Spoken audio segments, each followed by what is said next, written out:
Bismillahirrahmanirrahim. Assalamualaikum warahmatullahi wabarakatuh. Alhamdulillahilladzi hadana lihadza wa ma kunna linahtadiya laula an hadanallah. Asyhadu an la ilaha illallah wahdahu la syarikalah wa asyhadu anna wa nabiyyana Muhammadan abduhu wa rasuluhu la nabiyya ba'da. Allahumma sholli wa sallim wa barik wa karim ala nabiyyina Muhammadin wa ala alihi wa ashabihi wa man tabi'ahum bi ihsanin ila yaumil qiyamah. Amma ba'du fa ya ayuhan. Amma ba'du ikhwa fillah rahimakumullah. Alhamdulillah, puji syukur kita panjatkan kehadirat Allah Subhanahu wa taala. Pada hari yang baik ini, insya Allah saya akan menyampaikan sebuah tema kultum tentang hikmah puasa. Puasa Allah Subhanahu wa taala mewajibkan pada kaum muslimin, yaitu pada tahun kedua Hijriah. Tentunya setiap kewajiban yang Allah perintahkan memiliki hikmah atau memiliki faidah tersendiri yang boleh jadi kita tahu hikmah atau faidahnya ataupun kita belum tahu. Namun yakin dan percaya setiap perintah yang Allah Subhanahu wa taala dan Rasulnya perintahkan pasti membawa kebaikan atau manfaat. Sebaliknya, setiap larangan yang Allah dan Rasulnya perintahkan untuk dijauhi pasti ada konsekuensi kemudorotan atau ada mafsadahnya. Oleh karenanya Allah Subhanahu wa taala berfirman, "Wa ma atakumur rasulu fakhuzuhu wa ma nahakum anhu fantahu." Al-Hasr ayat 6. Apa saja yang Allah perintahkan kepadamu, maka ambillah, maka kerjakanlah. Dan apa saja yang Allah Subhanahu wa taala larang, maka jauhi. Dalam kaitannya puasa, Allah Subhanahu wa taala memerintahkan kita puasa. Dan perintah puasa ini tidak hanya dibebankan kepada umat Islam, namun umat-umat sebelumnya, umat-umat sebelum kita itu juga sudah diperintahkan. Allah Subhanahu wa taala berfirman dalam surah Al-Baqarah ayat 183. A'udzubillahi minasyaitonirrajim. Ya ayyuhalladzina amanu kutiba alaikumusiyam kama kutiba alal ladzina min qablikum la'allakum tattaqun.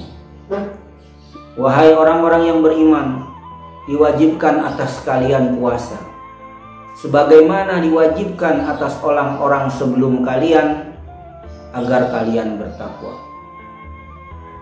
Jadi di sini Allah Subhanahu wa taala mengatakan kewajiban buat kita kaum muslimin berpuasa juga kewajiban orang sebelum kalian. Kalau kita lihat puasa Nabi Daud, ya, sehari puasa, sehari berbuka. Sehari puasa, sehari berbuka, dan inilah sebaik-baik puasa dahulu sebelum diwajibkan puasa Ramadan. Kemudian ada puasa Asyura. Ya, sebelum perintah puasa Ramadan, maka puasa Asyura ini wajib bagi kaum muslimin. Hikmah apa saja yang dapat kita lihat pada puasa? Sungguhnya banyak sekali hikmah-hikmah, ya, baik sudah dilihat atau belum kita ketahui hikmahnya. Namun kita yakin bahwasanya perintah Allah Subhanahu wa taala pasti mendatangkan manfaat atau kebaikan-kebaikan. Hikmah yang pertama yaitu dengan puasa kita menjadi orang-orang yang bertakwa. Dengan berpuasa insya Allah endingnya adalah la'allakum tattaqun, sebagaimana ayat yang tadi saya bacakan. La'allakum tattaqun, agar kamu menjadi orang yang bertakwa. Kita lihat kaidah bahasa Arab. La'alla bimakna la'alla litarajji wat tawaqqu'i. Makna la'alla secara bahasa adalah mengharapkan sesuatu yang angan-angan yang pasti. Nah, sebaliknya ada makna laita. Laita litamani. Laita litamani. Ya. Makna atau berharap sesuatu angan-angan yang mustahil. Makanya orang-orang kafir di akhirat nanti mengatakan, ya laitani kuntu turaba. Duhai kiranya ketika mereka sudah melihat bagaimana siksa neraka, bagaimana azab Allah, mereka mengatakan, duhai kiranya lebih baik kalau seperti itu aku menjadi abu saja. Padahal sudah tidak mungkin. Itu makna laita. Sedangkan makna la'alla lituraji wa tawaqqu. Lituraji wa tawaqqu, mengharap yang sesuatu yang sangat mungkin terjadi. Di sini Allah Subhanahu yang mengatakan la'allakum tattaqun. Mudah-mudahan kalian menjadi orang bertakwa. Kalau kita puasa dengan benar, mengharapkan pahala dari Allah, ikhlas semata-mata mengharap wajah Allah dengan mengikuti tata aturan syariatnya, la'allakum tattaqun. Endingnya adalah kita menjadi orang-orang yang bertakwa. Hikmah yang kedua atau faedah yang kedua dari puasa ini adalah dosa kita diampuni oleh Allah Subhanahu wa taala. Seluruh dosa kita. Rasulullah Shallallahu alaihi wasallam bersabda dalam hadis yang diriwayatkan Bukhari Muslim, bersumber dari sahabat Abu Hurairah radhiyallahu anhu, Rasulullah SAW bersabda, man shoma ramadhana imanan wa ihtisaban ghufira lahu ma taqaddama min dzambi. Barang siapa yang puasa Ramadan karena iman dan mengharap pahala. Karena iman maksudnya adalah benar-benar ikhlas semata-mata untuk Allah puasa itu. Wahtisaban, mengharap pahala dari Allah Subhanahu wa taala, ghufira lahu ma taqaddama min dzambi. Niscaya diampuni dosa-dosanya yang telah lalu. Kita ingin sekali dosa-dosa kita yang banyak ini diampuni oleh Allah Subhanahu wa taala, dan kita tidak tahu apakah Ramadan ini merupakan Ramadan terakhir kita. Dan tidak pernah tahu umur dan ajal kita. Oleh karenanya, manfaatkanlah momentum Ramadan kali ini dengan sebenar-benarnya, dengan sebaik-baiknya. Kita berpuasa mengikuti apa yang dicontohkan oleh Rasulullah Shallallahu alaihi wasallam. Dengannya niscaya dosa kita akan diampuni oleh Allah Subhanahu wa taala dan kita mendapat predikat orang-orang yang muttaqin. Di antara hikmah yang ketiga, ya, di antara hikmah puasa adalah dengan berpuasa kita menjadi orang yang jujur. Orang yang jujur. Bagaimana tidak? Ketika kita puasa, kita menahan hal-hal yang membatalkan, baik dari makan dan minum, ya, dari terbit fajar sampai terbenam matahari. Padahal makanan itu ada di depan kita. Padahal makanan itu kalau kita makan tidak ada yang tahu. Ini merupakan keikhlasan kita, ya, kejujuran kita. Kejujuran kita ketika kita puasa Ramadan, kita tidak berani memakan sesuatu padahal itu halal, apalagi yang haram.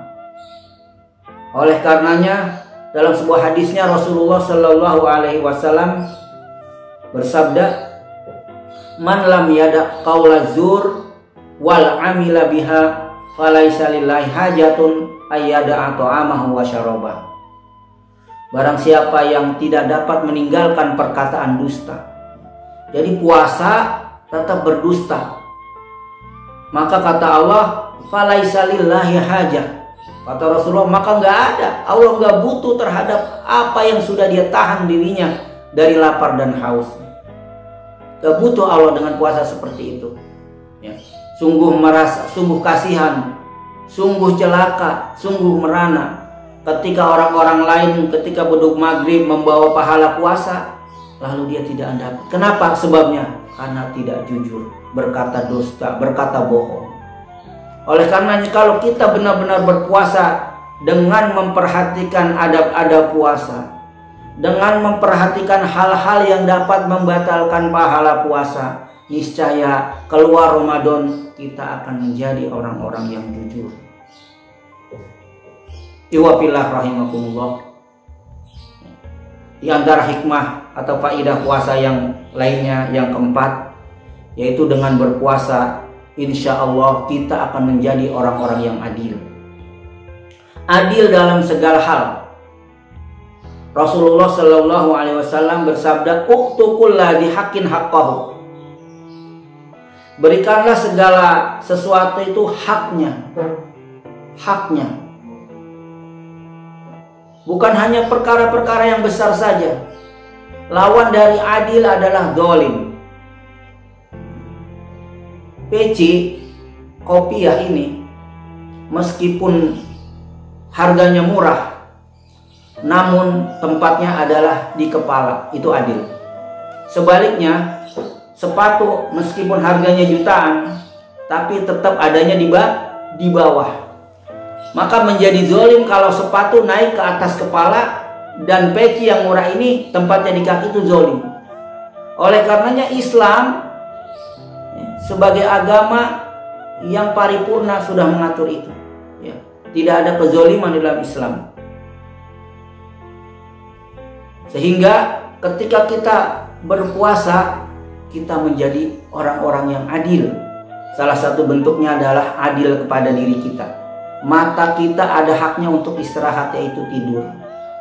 Badan kita ada haknya istirahat, ya, dari pekerjaan.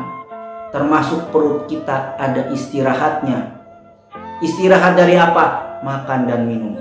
Kalau kita tidak berpuasa 24 jam, perut kita ini kapanpun akan bekerja. Akan bekerja mencerna makanan karena tidak ada batasan. Tapi ketika kita berpuasa, semenjak terbit matahari, semenjak terbenam matahari, terbenam matahari, ya, sampai semenjak terbit fajar sampai nanti terbenam matahari maghrib, kita istirahatkan perut kita. Itu yang dimaksud keadilan. Ya, kalau kita ibaratkan sebuah mesin kendaraan, 24 jam dipacu terus menerus, 24 jam dipacu, sehari 24 jam dikali 1 minggu dikali 1 bulan, maka pasti, ya, komponen-komponen yang ada di kendaraan itu akan rusak. Begitulah dengan kondisi badan kita. Kalau perut kita terus dipacu dengan makan, dengan minum, sehingga perut itu terus bekerja, maka banyak akan menyebabkan kerusakan, penyakit. Oleh karenanya memang kebanyakan, kata Rasulullah SAW, penyakit itu sumbernya adalah perut. Oleh karenanya dalam hadis yang lain Rasulullah memerintahkan kita untuk mengisi perut kita ini sepertiganya saja. Ya. Kalau makan, sepertiga diisi dengan makanan, sepertiga dengan minuman, sepertiga udara. Nah, disinilah keadilan Islam, ya. Sampai mengatur segala sesuatu dengan detail, sehingga puasa ini menjadikan kita lebih luasnya lagi menjadi orang-orang yang adil. Adil dalam segala hal, adil dalam membagi waktu, adil dalam hubungan keluarga, adil dalam pemerintahan, adil dalam kesemuanya. Insya Allah hikmah puasa yang dapat saya sampaikan pada pertemuan kali ini mudah-mudahan ada manfaatnya. Tentunya kalau yang salah dari saya pribadi, saya mohon ampun kepada Allah Subhanahu wa Ta'ala. Ini saja yang dapat saya sampaikan. Akhirul kalam, wabillahi taufiq wal hidayah. Wassalamualaikum warahmatullahi wabarakatuh.